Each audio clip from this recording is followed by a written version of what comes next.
Hey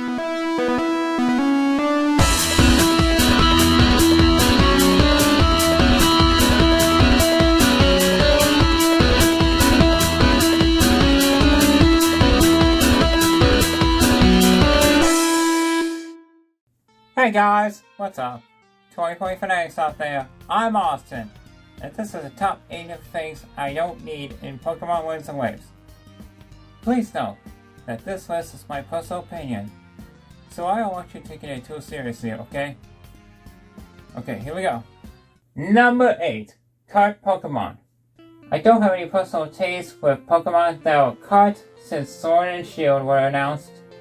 I thought maybe just going on a little bit of Pokemon strategy. Getting Pokemon caught is like blades with knives. I don't really like when Pokemon get caught like that, since Porygon was absent from Sword and Shield, the Centroid evolutionary line since Sword and Shield, but brought it back in Scarlet Violet. I'm one of those people I never played Sword and Shield since.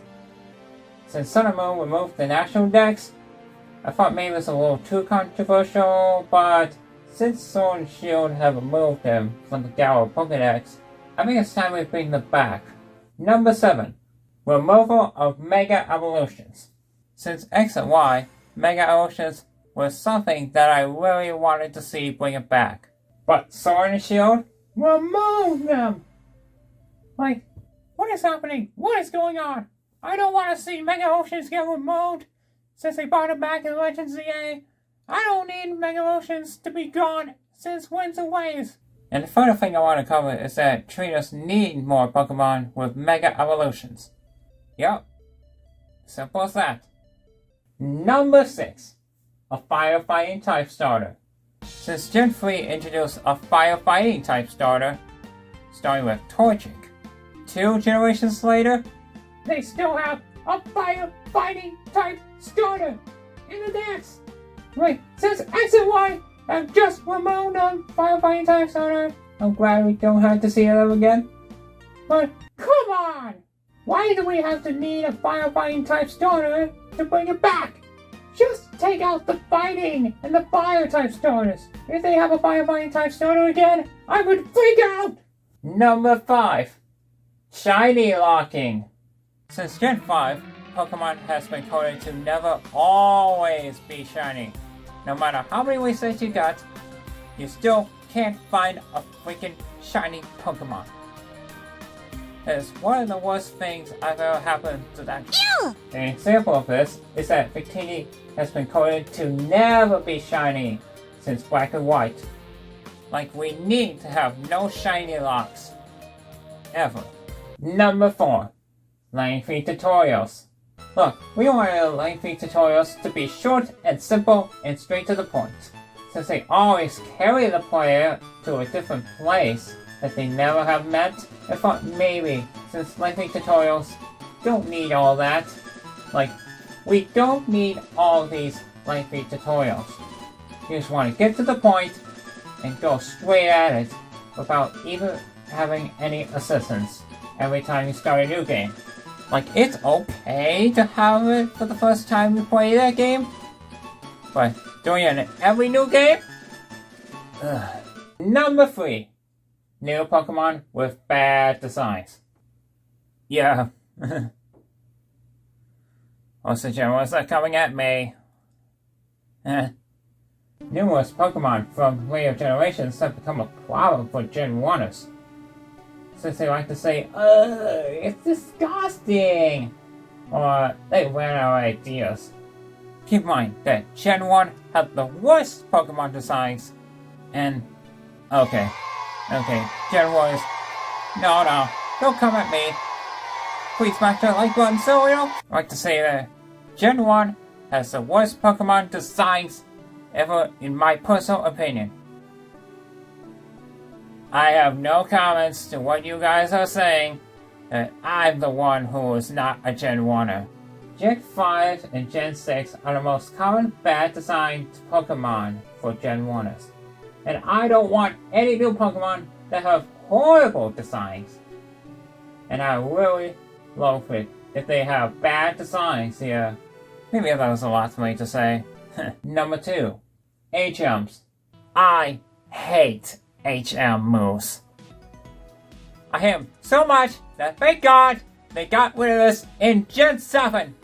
Like, okay, it's really annoying for a Pokemon that knows the move Fly, Rock Smash, and Cut. Who on earth made these decisions? Like, Flash has an accuracy of 70% prior to Generation 4. Cut is a 95% accurate move. It is weak, and Rock Smash prior to Generation 4 is only 20 base power. Stupid! This has got to be the most infuriating thing I have ever seen in my life, and I will praise them if they never have HMs in Generation 10. And thank God they got rid of this in Sun and Moon. It was so irritating. It was so frustrating. That is a requirement to get to the Pokemon games, and I'm so sick of it! And now, the number one of my least favorite things to see in Pokemon Winter Waves is long text. I know this is a necessary problem for cutscenes, like Sun and Moon has unskippable cutscenes. It really pisses me off. Like when you're trying to get to a long text bubble, you're always like, oh, you didn't have many Pokemon with you. I have over Pokemon than you. Or, welcome to the Pokemon Center. Still hard to win today. Right, no story.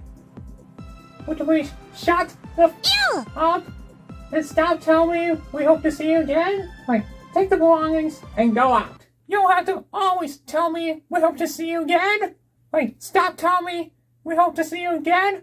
Like, shut up. And the worst part about this is that there's too many of these long texts since Gen 7, and I would die on this hell. I am so infuriated by long text. Take the text out of here and make them shorter. Sorry, that was rage. It was uncalled for. So there we have it. The top 8 of my things I don't want to see in Pokemon Winds and Waves. Alright, so thanks for watching. Please don't forget to subscribe for more of my content by clicking the subscribe button. And don't forget to ring the bell to get notified about my latest videos and or posts. If you got something you don't want in Pokemon Winds and Waves, let me know down in the comments below. And don't forget to give this video a like. And that is all for this video. Till we meet again for your fanatics out there.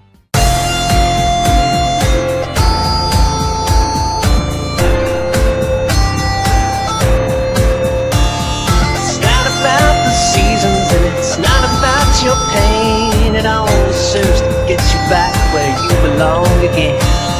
It's early in December and it's just beginning to snow. Well, I want you to come quickly, I don't want you to go.